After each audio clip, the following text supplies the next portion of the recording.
Elas kord uudishimulik väike öökull nimega Olli, kes vaatas üles taevasse, kui päike hakkas puude taha loojuma.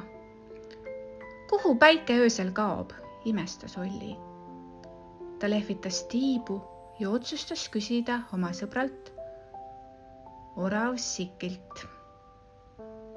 Koos sibasid nad kõige kõrgema künka tippu, et päikeseloojangut vaadata. Siki osutas helendavale silmapiirile. Mõned ütlevad, et päike läheb magama, täpselt nagu meiegi, itsitas Olli. Aga ma tahan teada tõelist vastust. Äkitselt loivas lähemale tark vana kilpkonn professor Kipsi. Tere, mu noored sõbrad! Päike ei maga, ta rändab. Meie maa pöörleb pidevalt. Kui meie maailmaosa on päikese eest pööratud, tundub kõik pime ning see on meie jaoks öö. Aga kaugel teistel on parasjagu päev, sest nemad on päikese poole pööratud. Olli ja Siki kujutasid ette maad kui suurt ümarat palli, mis kosmoses aeglaselt pöörleb, päikesega valgustatud ühel küljel ja siis teisel.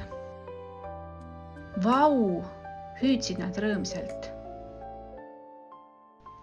Nii, et kui meie ütleme päikesele head ööd, ütleb keegi kaugel teine tere hommikust. Professor Kipsi itsitas. Täpselt nii, päike jätkab lihtsalt paistmist ja maa jätkab pöörlemist. Ja sellest ööst alates teadsid Olli ja Siki, et päike ei kao kunagi päriselt. Ta lihtsalt valgustab kellegi teise päeva.